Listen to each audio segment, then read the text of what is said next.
بسم اللہ الرحمن الرحیم۔ شروع اللہ کے نام سے جو بڑا مہربان نہایت رحم والا ہے۔ ایسا ہی ایک شجر سایہ دار کل جو گزر چکی ہے 9 جنوری اس کا یوم پیدائش تھا۔ میری مراد حکیم محمد سعید شہید کی جنہوں نے اپنی تمام زندگی اپنی قوم کے لیے، اپنی ملت کے لیے اور انسانیت کے لیے وقف کر رکھی۔ ان کو صحت کی سہولیات مہیا کرنا ہو، علم کی دولت سے بہرہ مند کرنا ہو تو انہوں نے آگے بڑھ کر تمام لوگوں سے چند قدم آگے بڑھ کر انہوں نے اپنا کردار ادا کیا، اور خاص طور پر نونہالوں کے لیے ان کا کردار بہت اہم ہے، کیونکہ انہوں نے معاشرے کے باقی جو ہیں لوگ ہیں، باقی جو گروپ ہیں معاشرے کے، ان سے بڑھ کر انہوں نے نوجوانوں پہ توجہ دی، کیونکہ وہ جانتے تھے کہ نوجوانوں نے ہی بعد میں بڑے ہو کر اس ملک و قوم کی باغ ڈور سنبھالنی ہے۔ ہمارے درمیان حکیم لطف اللہ صاحب موجود ہیں، وہ حکیم سعید شہید کی زندگی کے حوالے سے کچھ باتیں ہمیں بتائیں گے۔ ہم نے ان باتوں کو یاد رکھنا ہے، پلے سے باندھنا ہے، تاکہ ان باتوں کی روشنی میں، حکیم سعید شہید کی زندگی کی روشنی میں ہم اپنی زندگیوں کو بہتر کر سکیں اور معاشرے کے لیے کارآمد فرد بن سکیں۔ جناب محترم حکیم لطف اللہ صاحب۔ بسم اللہ الرحمن الرحیم، نحمدہ ونصلی علی رسول الکریم، اما بعد فاعوذ باللہ من الشیطان الرجیم۔ بچوں، آج سردی میں ہم نے اپنے آپ کو بھی سردی میں ہم یہاں لے کر آئے ہیں اور آپ کو بھی سردی میں بٹھایا، اور یہ تھوڑا ٹائم جو آپ کے ساتھ ہم گزاریں گے یہ با مقصد ٹائم ہے۔ ہم اپنے مشاہیر کو، اپنے بزرگوں کو، اپنے اکابرین کو، موسم ملت جو ہمارے ہیں ہم ان کو بھولتے جا رہے ہیں۔ تو آج حکیم محمد سعید جن کو شہادت نصیب ہوئی، آج ان کے یوم ولادت کو سیلیبریٹ کرنے کے لیے، اس کو منانے کے لیے آج آپ بچوں سے مخاطب ہیں۔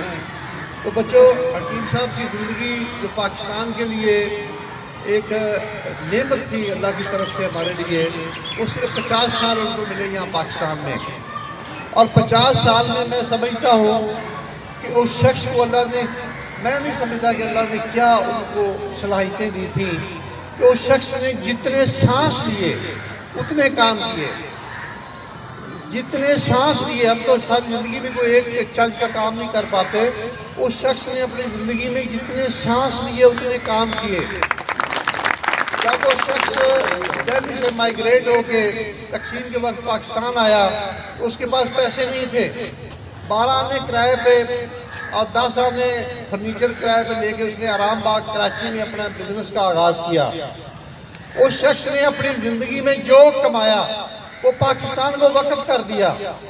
آج آپ کے سامنے ہزاروں ادارے، ہمدرد اسکول کی شکل میں، ہمدرد انجینئرنگ کالج کی شکل میں، آئی ٹی کالج کی شکل میں، اور اسی طرح ہمدرد دواخانہ وقف پاکستان، اور اسی طرح ہمدرد یونیورسٹی، ہم بچوں کے لیے نونہال اسمبلی قائم کی۔ وہ چاہتے تھے کہ میں بوڑھے جو لوگ ہیں ان سے میں کچھ حاصل نہیں کر پاؤں گا، ان کی ساری توقعات آپ نونہالوں پہ تھی۔ انہوں نے بچوں کے لیے نونہال اسمبلی قائم کی، جس طرح آپ کی زرعی اسمبلی ہوتی ہے، اسی طرح ہم یہاں اسمبلی کرتے ہیں، اسی طرح ہماری صوبائی اسمبلی ہے، قومی اسمبلی ہے، اور اسی طرح ہمارا سینٹ ہے۔ وہ ان بچوں کو تربیت دیتے تھے کہ آپ نے جب اسمبلیوں میں جانا ہے تو اس ملک کو کیسے سنبھالنا ہے، اس ملک کی باغ ڈور آپ کے ہاتھوں میں ہے، آپ ہمارے ملک کا مستقبل ہو۔ انہوں نے پوری زندگی بچوں کے لیے نونہال اسمبلی کو چلایا، بچوں کے لیے بے شمار رسائل انہوں نے جاری کیے، اور بچوں کے لیے بے شمار سفر نامے لکھے۔ وہ عام آدمی نہیں تھے، وہ گورنر سندھ بھی رہے، وہ صدر پاکستان جب ضیاء الحق تھے تو ان کے مشیر صحت بھی رہے، پھر انہیں وزارت خارجہ کی پیشکش ہوئی آغا شاہی کی جگہ پہ، انہوں نے کہا کہ میرے دوسرے جو کام ہے وہ مجھے فرصت نہیں دے رہے، اور اپنی زندگی میں 18 گھنٹے کام کرتے رہے۔ 3.5 مرلے کے مکان میں انہوں نے اپنی پوری زندگی بسر کی، اور جب بیٹی کی شادی کی تو وہ مکان بھی 3.5 مرلے کا بیٹی کو گفٹ کر دیا، اور بیٹی سے 1 کمرہ لے کے اس میں زندگی بقیہ گزاری، اور اس کا کرایہ اپنی بیٹی کو دیتے رہے۔ جس وقت ان کی شہادت ہوئی 17 اکتوبر کو اس وقت ان کے اکاؤنٹ میں صرف 350 روپے تھے. پوری زندگی میں بتا رہا ہوں بچوں کو کہ پوری زندگی انہوں نے ملک و قوم کو دے دی اور ہر چیز اس وقت بھی ان کی پاکستان کے نام وقف ہے. اور اس وقت وہ گورنر بنے تو کراچی یونیورسٹیوں کا شہر بن گیا. وہ چاہتے تھے کہ میں پاکستان کے ایک بچے کی نگہداشت کروں اور ایک بچے کو پروان چڑھاؤں اور ایک بچہ جو ہے وہ میری آغوش میں ہو. میں نے کافی سیمینار کرایا آصف صاحب اور مجھے سمجھ نہیں آ رہی تھی کہ یار اس شخص کو اللہ نے کیا صلاحیتیں دی ہیں کہ یہ اتنے تھوڑے ٹائم میں دنیا کے اتنے بڑے ادارے.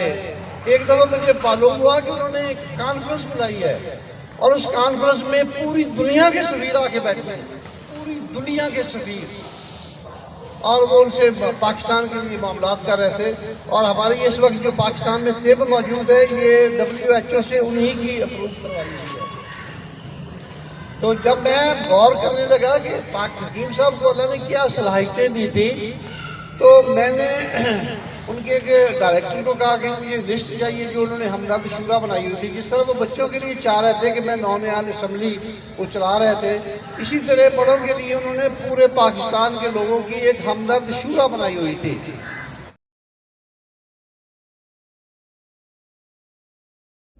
جی ویورز, اگر آپ نے ابھی تک ہمارا چینل سبسکرائب نہیں کیا تو سبسکرائب کیجیے اور ساتھ میں دیے گئے گھنٹی کے بٹن کو ضرور دبائیے تاکہ اپڈیٹس آپ کو باقاعدگی سے ملتی رہیں.